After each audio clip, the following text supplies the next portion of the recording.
Hola a todos y bienvenidos a nuestro canal. Hoy vamos a sumergirnos en una de las historias más fascinantes y complejas de la Biblia, la vida de Saúl, el primer rey de Israel. Es una historia llena de altibajos, de gloria y tragedia, que nos enseña lecciones increíblemente valiosas sobre el liderazgo, la obediencia y la naturaleza humana. Así que, pónganse cómodos, porque este viaje al pasado promete ser revelador. Para entender la historia de Saúl, primero necesitamos un poco de contexto. Imaginen a Israel en una época de transición. Durante mucho tiempo, la nación había sido gobernada por jueces, líderes carismáticos levantados por Dios en tiempos de crisis. Pero el pueblo de Israel miraba a las naciones vecinas y veía reyes poderosos con ejércitos organizados y cortes lujosas, y empezaron a desear lo mismo. Querían un rey como todas las demás naciones. Fue en este clima de anhelo popular que el profeta Samuel,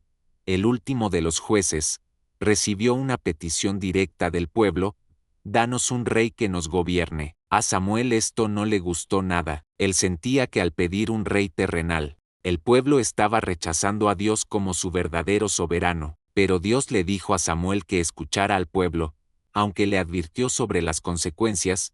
Un rey les impondría impuestos, reclutaría a sus hijos para el ejército y tomaría sus mejores tierras. A pesar de las advertencias, la gente insistió. Querían un rey, y aquí es donde entra en escena nuestro protagonista, Saúl. Él no era un príncipe ni un noble, era un hombre de la tribu de Benjamín, hijo de un hombre llamado Cis. Lo describen como un joven apuesto y alto, de hombros arriba sobrepasaba a cualquiera del pueblo. Un día, las asnas de su padre se perdieron, y Saúl, como buen hijo, salió con un sirviente a buscarlas. Su búsqueda fue larga y sin éxito. Después de varios días, estaban a punto de rendirse cuando su sirviente tuvo una idea y, mira, en esta ciudad hay un hombre de Dios, un vidente. Vayamos a él, quizás nos pueda decir por dónde seguir. Ese vidente era, por supuesto, el profeta Samuel. Dios ya le había revelado a Samuel que al día siguiente le enviaría al hombre que sería el primer rey de Israel.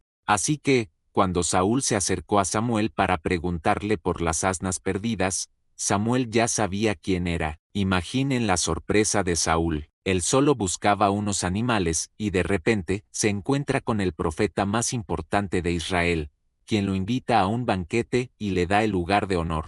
Al día siguiente, en privado, Samuel tomó un frasco de aceite y lo derramó sobre la cabeza de Saúl. Este acto, la unción, era un símbolo sagrado. Significaba que Saúl había sido apartado y consagrado por Dios para una misión especial. Samuel le dijo: el Señor te ha ungido como príncipe sobre su heredad. Saúl estaba completamente abrumado. Él, un simple muchacho de la tribu más pequeña de Israel, le parecía imposible. Pero Samuel le dio varias señales proféticas que se cumplieron al pie de la letra ese mismo día, confirmando que la llamada de Dios era real. Una de esas señales fue que el Espíritu de Dios vendría sobre él y lo transformaría en otro hombre. Y así fue. Poco después, Samuel reunió a todo el pueblo de Israel en un lugar llamado Mizpa para presentarles a su nuevo rey. Se echaron suertes, un método que usaban para discernir la voluntad de Dios, y la suerte cayó sobre la tribu de Benjamín,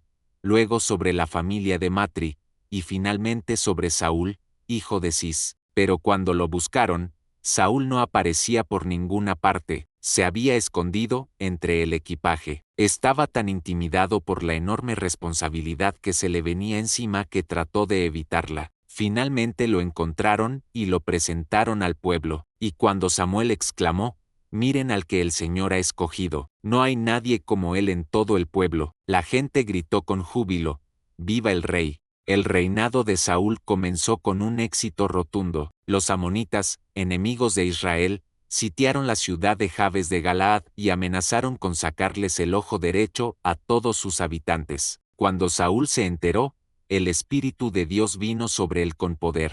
Reunió un ejército masivo de todo Israel y lideró una carga sorpresiva al amanecer, derrotando completamente a los amonitas y salvando la ciudad. Esta victoria militar consolidó su posición como rey. El pueblo estaba eufórico. Tenían al líder fuerte y decidido que tanto habían deseado. Saúl parecía ser la respuesta a todas sus oraciones. Sin embargo, las grietas en su carácter no tardaron en aparecer.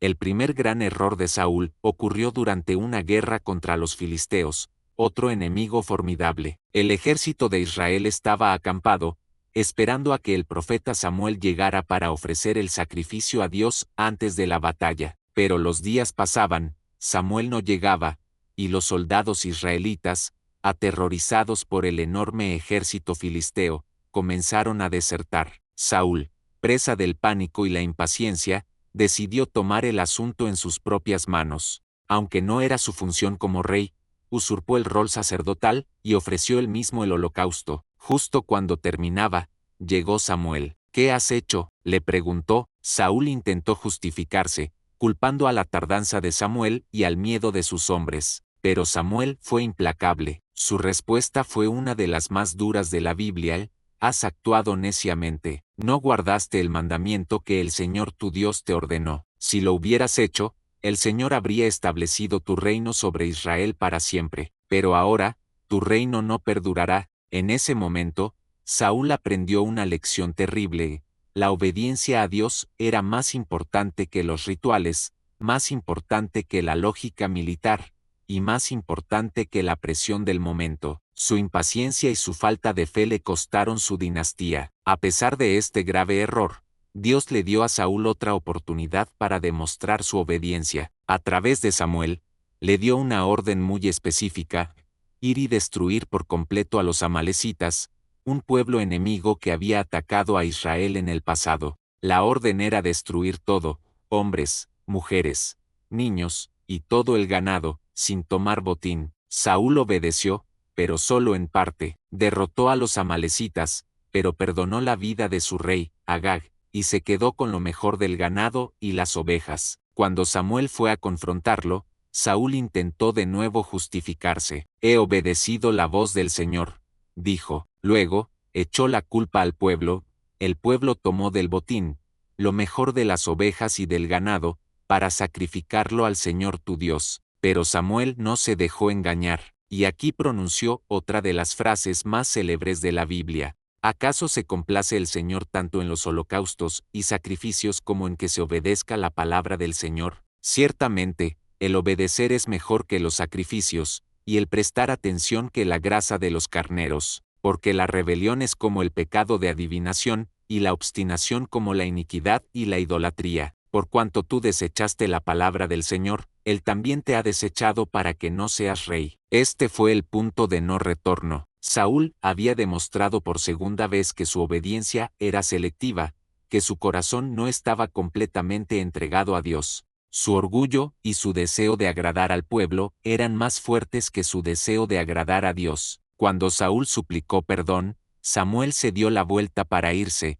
y Saúl, desesperado, se aferró al manto de Samuel y lo rasgó. Samuel le dijo: hoy el Señor ha rasgado de ti el reino de Israel, y se lo ha dado a un prójimo tuyo que es mejor que tú. La sentencia era definitiva. A partir de este momento, la historia de Saúl se convierte en una tragedia. El texto bíblico dice que el espíritu del Señor se apartó de Saúl, y un espíritu malo de parte del Señor lo atormentaba. Saúl empezó a sufrir de profundos episodios de depresión, paranoia y ataques de ira. Sus siervos, para calmarlo, le sugirieron buscar a alguien que supiera tocar el arpa, y el hombre que encontraron fue un joven pastor de Belén, hábil con el arpa, valiente y de buen parecer. Su nombre era David. Irónicamente, Saúl trajo a su propia corte al hombre que Dios ya había elegido para reemplazarlo. David tocaba el arpa para Saúl, y la música calmaba el espíritu atormentado del rey. Saúl llegó a querer mucho a David y lo hizo su paje de armas, pero esta relación se desmoronaría pronto. Después de que David derrotara al gigante Goliat, se convirtió en un héroe nacional. Las mujeres cantaban en las calles: Saúl hirió a sus miles, y David a sus 10.000. Estos cantos encendieron una envidia feroz en el corazón de Saúl. Vio en David no a un siervo leal, sino a una amenaza directa a su trono. La paranoia se apoderó de él. En 2 ocasiones distintas, mientras David tocaba el arpa, Saúl, en un ataque de ira, le arrojó su lanza intentando clavarlo en la pared. David logró esquivarla ambas veces. Saúl intentó deshacerse de David, enviándolo a peligrosas misiones militares, esperando que muriera en batalla, pero David siempre salía victorioso, y su popularidad no hacía más que crecer. La obsesión de Saúl por destruir a David consumió el resto de su vida. Lo persiguió incansablemente por los desiertos de Judá, usando los recursos del reino no para gobernar o proteger a su pueblo, sino para cazar a un solo hombre. Es una historia trágica de cómo la envidia y el miedo pueden corromper a una persona por completo. En 2 ocasiones, David tuvo la oportunidad de matar a Saúl mientras lo perseguía, pero no lo hizo, respetando su posición como el ungido del Señor. Esto solo aumentaba la culpa y la angustia de Saúl. El final de Saúl es tan trágico como su vida. Antes de su última batalla contra los filisteos, Saúl estaba aterrorizado. Samuel había muerto y Dios ya no le respondía ni por sueños ni por profetas. Desesperado, recurrió a algo que él mismo había prohibido, la brujería. Se disfrazó y fue a ver a una adivina en Endor, pidiéndole que le trajera el espíritu del profeta Samuel. El espíritu de Samuel apareció y le dio un mensaje devastador: mañana, tú y tus hijos estarán conmigo. El Señor entregará el ejército de Israel en manos de los filisteos. Al día siguiente, la profecía se cumplió. En la batalla del monte Gilboa, el ejército de Israel fue derrotado. Los 3 hijos de Saúl, incluyendo a su valiente hijo Jonatán, el mejor amigo de David, murieron en la batalla. Saúl mismo fue gravemente herido por los arqueros filisteos. Para evitar la humillación de ser capturado y torturado por sus enemigos, le pidió a su escudero que lo matara, pero el escudero se negó. Entonces, Saúl tomó su propia espada y se dejó caer sobre ella. Así murió el primer rey de Israel, un hombre que comenzó con una promesa inmensa y terminó en la desesperación y la ruina. La historia de Saúl es un poderoso recordatorio. Nos enseña que el verdadero liderazgo no se basa en la apariencia, la fuerza o la popularidad, sino en un corazón humilde y obediente a Dios. Nos muestra cómo la impaciencia, la desobediencia parcial y, sobre todo, la envidia, pueden destruir incluso al más prometedor de los líderes. Saúl tenía todo para triunfar, pero su incapacidad para confiar plenamente en Dios y su obsesión por controlar su propio destino lo llevaron a su perdición. Es una historia que nos invita a reflexionar sobre nuestras propias vidas. ¿Buscamos nuestra propia gloria o la de Dios? ¿Obedecemos por completo o solo cuando nos conviene? ¿Dejamos que la envidia y el miedo controlen nuestras acciones? La vida de Saúl es una advertencia solemne, pero también nos señala hacia la esperanza, personificada en David, un hombre conforme al corazón de Dios, que aprendería de los errores de Saúl para convertirse en el rey más grande de Israel. Gracias por acompañarnos en este profundo análisis de la vida de Saúl.